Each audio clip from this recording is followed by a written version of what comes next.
अस्सलाम guys, welcome to my YouTube channel. आज हम बात करने जा रहे हैं ड्रामा सीरियल फतूर की। सबसे पहले तो मैं हमज़ा को शाबाश देना चाहता हूँ कि उसने जो कमाल की अब एक्टिंग की है, कमाल को फ़ौरन ड्रामे के रुख चेंज कर लिया। बड़ी शर्म की बात है। अब दिलनशी को सारे घर में छोड़कर, बिल्कुल हॉस्पिटल में छोड़कर उसे सारे चले जाते हैं। हैदर तो उसे पहले ही छोड़कर चला जाता है, उसकी माँ, उसका भाई, उसकी भाभी भी उसे छोड़कर फ़ौरन चले जाते हैं। हमज़ा जैसी आंखें खोलता है फ़ौरन ऐसे आंखें निकाल के बैठा होता है, ज़मीन पे बेड पे लेटा पड़ा होता है। तो अपनी माँ को बुलाता है, अपनी बहन को बुलाता है और उसे कहता है कि माँ जी मैं अपनी कज़न के साथ शादी करना चाहता हूँ। जैसे ही उसकी माँ ये बात सुनती है तो काफ़ी खुश होती है, क्योंकि काफ़ी अरसे के बाद ये चेंजिंग आई है। हो सकता है हमज़ा को पहले ये हादसा हमज़ा के साथ पेश आता तो हमज़ा कब का ये सब कुछ कर चुका होता, क्योंकि उसका अकल अब ठिकाने आ चुका है। तो फ़ौरन ये चीज़ अब करता है, तो अपनी माँ को बोलता है। उसकी माँ ये बात सुनकर बहुत ज़्यादा खुश होती है और वहाँ पर बेड पे लेटे लेटे ही उसका निकाह करवा देते हैं। अब सोचने की बात यह है कि अब जो आफसिया है, उसकी कज़न है, उसका जो वालिद है, इतने जल्दबाजी में होते हैं कि फ़ौरन वहाँ पर हॉस्पिटल में भाग कर आते हैं और वहाँ पर निकाह की बात करवा देते हैं। 2 लाख रुपए हक महर भी लिखवा देते हैं। हर चीज़ वहाँ पे सारी की सारी हो जाती है। अब देखो, मतलब आफसिया और उसका जो वालिद है जैसे फ़ौरन निकाह पे पहुँचते हैं, शादी करवाने की कोशिश करते हैं। एक जैसे मरने की ख्वाहिश होती है इंसान की, आखिरी उससे ख्वाहिश पूछते हैं जब इंसान मर रहा होता है कि भाई अपनी आखिरी ख्वाहिश बता दो जो तुम्हारी पूरी की जाए। अब हमज़ा के साथ भी वही वाला सीन हुआ, उसकी आखिरी ख्वाहिश थी, उसकी अब ये पूरी हो गई है। हमज़ा ने बहुत ही बुरा सलूक किया, बहुत ही गलत किया, उसने इस तरह से नहीं करना चाहिए था, बहुत बड़ा धोखा दिया। अब दिलनशी बहुत ज़्यादा परेशान होती है, बहुत ज़्यादा उसे कुछ किसी भी चीज़ की समझ नहीं आती और किसी भी सूरत में अपने वो भाई के साथ रब्ता करना चाहती है। तो वहाँ से नर्सों से मोबाइल मांगती है, अपने भाई को कॉल करती है, कहती है कि भाई जी।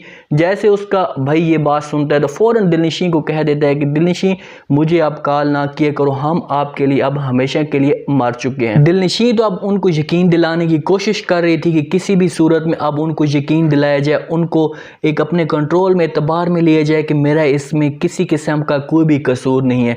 जैसे ही अब हमज़ा को, माँ को ये खुशी मिलती है, साथ वाले कमरे में दिलनशी पड़ी होती है, साथ वाले कमरे में हमज़ा पड़ा होता है। तो हमज़ा की माँ फ़ौरन दिलनशी वाले कमरे में जाती है और उससे कहती है कि आपको मुबारक को, जिसके पीछे आप इतना कुछ कर रही थी, भाग रही थी, उसने अब शादी के लिए हाँ कर दिया और उसकी अब शादी हो चुकी है। दिलनशी ये बात सुनती है तो दिलनशी को एक धचका सा महसूस होता है कि यार मैं इसके लिए इतना सब कुछ किया, अपना घर बार सब कुछ बर्बाद किया, लेकिन मुझे बहुत बड़ा दुख हुआ। तो उससे अब पॉइंट बनाती है और उससे कहती है कि हमज़ा की माँ कहती है कि मैंने तुम्हारे शौहर को इतना सब कुछ सुनाया, इतनी कुछ बातें कही हैं कि मुझे उम्मीद तो ये है कि वो तुम्हारी तरफ दोबारा मुड़ के देखेगा भी नहीं।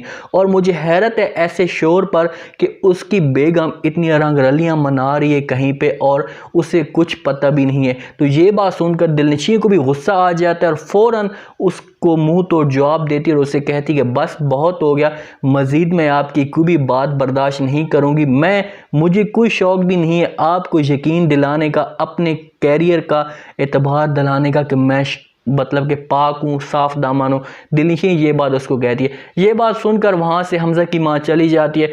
अब वहाँ पर जैसे ही हैदर की माँ को हॉस्पिटल में लेकर आते हैं और जैसे उसकी हैदर की बहन को सब कुछ पता चलता है, हैदर भी बैठा होता है। हैदर की बहन उसके पास आकर कंधे पे हाथ रखती है और उससे कहती है कि जिसके लिए दिलनशी ने हमें छोड़ा, अब उसने सारी शादी कर ली है। उसने किसी भी बग़ैर किसी किस्म की रुकावट के उसका नाम तक नहीं लिया और पहली दफ़ा ही उसने शादी का नाम ले लिया। जैसे हैदर ये बात सुनते हैं तो हैदर को एक थोड़ा सा धचका सा महसूस होता है, एक परेशानी सी होती है, अपना सर नीचे कर लेता है। वहाँ पर बेड पर पड़ी हैदर की माँ भी अब उसे कहती है कि बेटा तुम परेशान मत हो, अब दिलनशी सारी उम्र इसको ऐसी सज़ा मिलेगी कि वो सारी उम्र पछताती रहेगी, उसके हाथ में कुछ भी नहीं आएगा। दिलनशी अब यकीन दिलाने की कोशिश करती है, किसी भी सूरत में उनको यकीन दिलाया जाए, हमज़ा हैदर की माँ को, हैदर को, अपने घर वालों को, सारों को। लेकिन उसके पास अब कोई भी नहीं होता, सारे उसे अकेला और तन्हा छोड़कर चले जाते।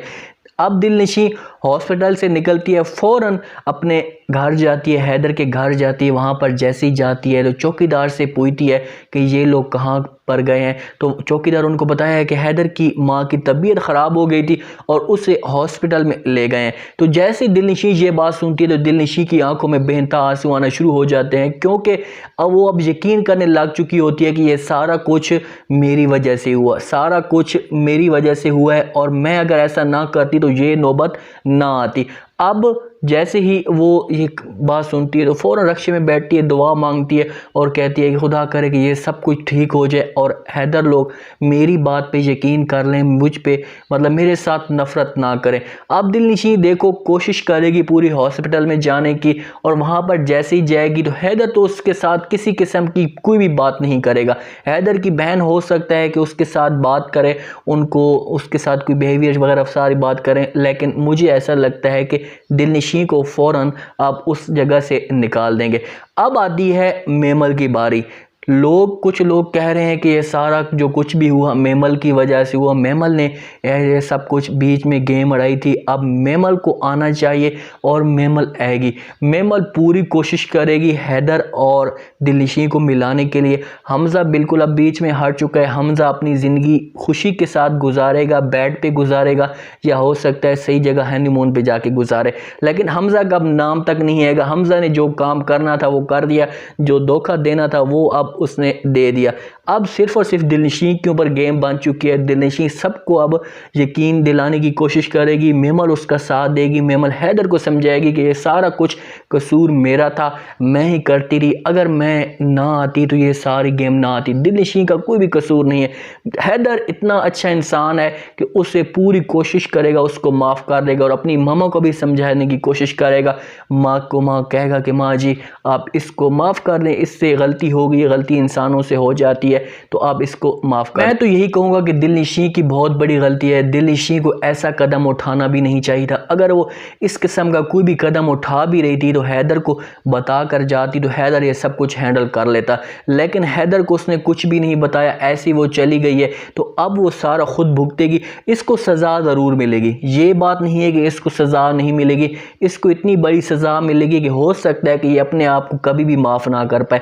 अब इसके पास कोई भी चारा नहीं है। अब ये सारी टाइम कुछ वक्त हॉस्पिटल में गुजारेगी, क्योंकि वो वाला घर भी इसके लिए हमेशा के लिए बंद हो चुका है और जो इसकी माँ और भाई का घर है वो भी इसके लिए हमेशा के लिए बंद हो चुका है। जो दिलनशी की भाभी है वो भी दिलनशी की सपोर्ट कर रही है, थोड़ा सा उसकी फेवर कर रही है कि किसी भी सूरत में इनको समझाया जाए, इनके घर दिलनशी की माँ और भाई को समझाया जाए और इसकी बात पे यकीन करें, इसकी बात सुने। जब तक इसकी बात नहीं सुनते तो कोई भी इसकी बात पे यकीन नहीं करेगा। नेक्स्ट एपिसोड बहुत ही ज़बरदस्त और कमाल की आएगी।